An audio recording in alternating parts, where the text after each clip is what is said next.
Faites un peu de bruit.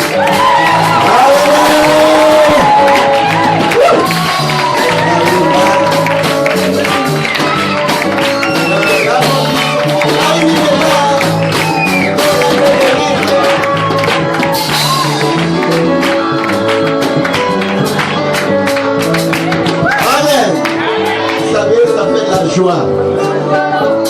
Quand tu vois les enfants que tu as vu grandir, devenir grand maintenant, vraiment, ça nous donne de la joie. L'enfant là, depuis, je l'ai vu tout petit là. Il était à Kango là. Viens venir, oui papa. Ah. Toujours chaud. Bon, mais il n'a pas aussi trop grossi. Il a grandi un peu. Il n'a pas grossi beaucoup. Et comme il a pris ma fille bien grosse, mon fils là, tu es courageux. Alors donc, ils sont là, ils sont avec nous, et nous bénissons le Seigneur vraiment pour cette lutte gagnée, parce que l'objectif c'était de se marier, et ils ont réussi. Et ce qui veut dire que nos prières ont été écoutées, attendues par Dieu. Mais si vous n'avez pas tous donné quelque chose, mais vous avez donné beaucoup, sans vos prières. Amen. Vous savez, quand un mariage rate, c'est pas bon. Mais quand ça réussit, c'est bon. Et là commence une nouvelle vie. Alors, le frère Jeff, il est trop chaud là. Donc, avec sa charmante maman, qui est venue nous montrer, et on va leur donner le micro. Parce qu'il y a quelque chose qui veut sortir si on ne lui donne pas le micro. Alors bonjour tout le monde. Comme je l'ai dit une fois, quelque part, enfin quand on n'a pas les mots, la seule manière pour nous pour exprimer ce qu'on ressent dans notre cœur, c'est d'animer un chant. Amen. Donc, je voudrais qu'avec le département de louange, avec l'accord aussi du pasteur, qu'on chante Fandanayo, Fandanayo, Umela, Seko na Seko. Iyaya Fandanayo, Fandanayo, Umela, Seko na Seko. Iyaya Fandanayo, Fandanayo, Umela, Seko na Seko. Yaya Fandanayo, Fandanayo.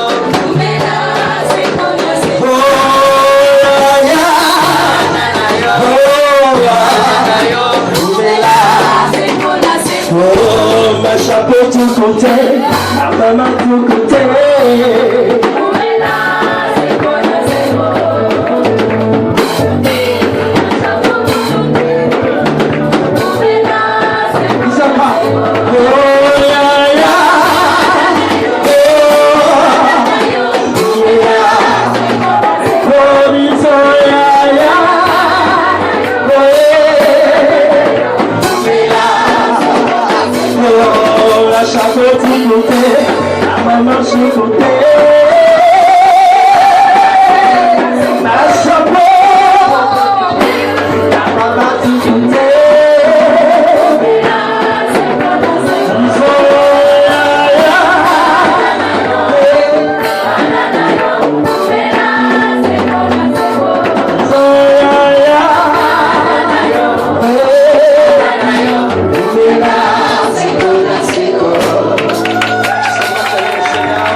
Parce que le culte, vraiment, certainement, on a un peu peut-être débordé.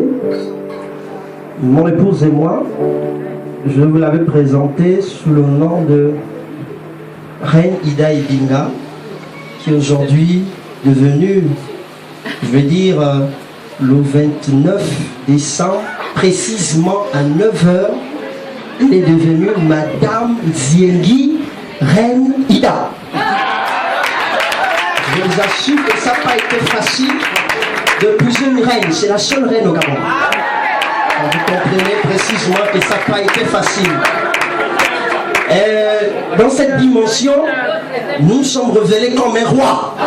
Vous savez, lorsqu'on était à la coutume, on a dit, on présente maintenant la reine. Mais il fallait aussi qu'on présente aussi le roi. Et quand je me suis rendu compte que de mon côté, on ne m'a pas présenté en tant que roi, moi-même je me suis présenté en tant que roi. Et c'est moi-même je suis roi.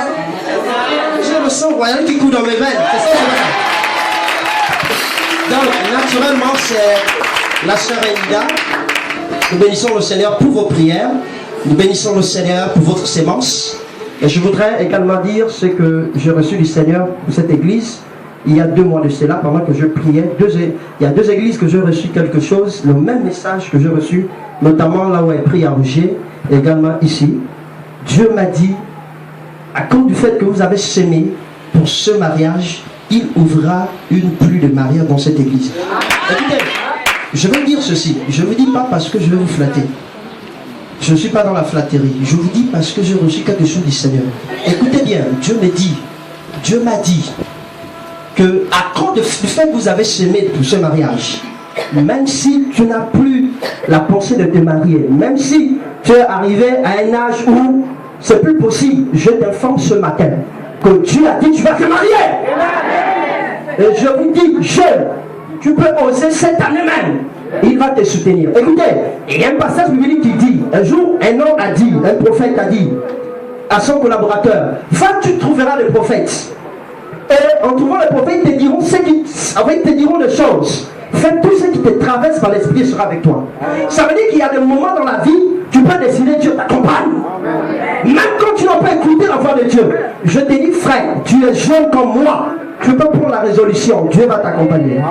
Je te dis que Dieu va ouvrir un boulevard de mariage dans cette église. Je le dis parce que Dieu m'a dit et je vous informe. Et maintenant, ayez l'habitude, cher membre du conseil. Parce que dans notre église, c'est ce qui s'est passé. On a prié pour les mariages, c'était difficile.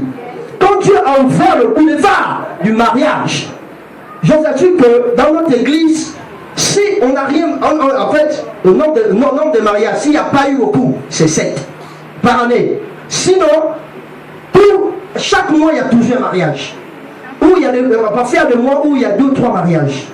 Et cette année, par la grâce de Dieu, on a pu avoir 8 mariages. Et je vous assure qu'il y a fait peut-être des 10 mariages qui se préparent en 2019. Pourquoi? Parce que les gens ont prié et Dieu a répondu favorablement. Mais écoutez, je voudrais dire aux membres du conseil, ayez l'attitude qu'il faut. Parce que quand Dieu va faire pleuvoir son mariage, dans l'église, vous allez arriver à un moment où nous ne pourrons plus gérer les mariages. Parce que peut-être les finances vont faire le faux. Peut-être le temps matériel fera le faux. Mais je vous dis, chers membres du conseil, ayez la sagesse pour gérer ces mariages. Parce que je vous assure que Dieu est en train d'ouvrir, a déjà ouvert, j'ai envie de dire ici, un boulevard de mariage. Vous allez entendre que même des personnes au 3e âge, ils vont se marier dans cette église. Je prends un témoin, c'est mon père. Je prends un témoin, ma mère et mon père a 63 ans aujourd'hui, ma mère a 50 juin, précisément, le 29 juin précisément, alors que je prenais mon diplôme, n'est-ce pas, d'enseignant avec, sous le contrôle de, je passe sous le contrôle du responsable, en cette même période, mon père et ma mère se sont mariés. Je dis, ma mère a 50 ans, mon père a 63 ans. Amen. Donc ça veut dire que c'est encore possible de croire même quand on voit que c'est impossible. Je vous annonce que même si tu as dépassé ce âge de 50 ans, tu peux te marier cette année. Et toi qui dis que tu n'as pas l'argent pour te marier, je t'informe que si tu es à l'âge adulte, la Bible dit, je vais terminer par là, dans le livre de Galates chapitre 4, qu'aussi longtemps que l'héritier était l'enfant, il ne diffère de rien d'un esclave. Mais lorsqu'il va arriver au temps de maturation, il aura le droit de réclamer. Je dis, si tu as l'heure de la maturité, tu as le droit de réclamer ton mariage et tu vas te marier, même si tu ne vois pas encore l'argent. Quand moi je célèbre mon mariage, quand je dis je me marie, je n'avais que 200 000 francs. Quand je dis je me marie, je n'avais que 200 000 francs. Je dis même si tu as 100 000, tu vas te marier au nom de Jésus. Amen. Je ne dis pas des choses pour vous flatter, bien aimé. Je vous dis des choses parce que Dieu va s'aimer le mariage dans cette année dans vos filles. Je dis à partir de cette année, je vous dis qu'il y a pour les ans de mariage. Amen. Que le Seigneur bénisse cette église qui nous a soutenus, mon épouse et moi. Amen. Que le Seigneur vous rende au santé. Amen, amen. C'est le message qu'on voulait vous communiquer. Non seulement vous présenter désormais mon épouse, mais également vous dire que Dieu a décidé de bénir cette église. Amen, amen, amen. On peut les accompagner. C'est vraiment merveilleux.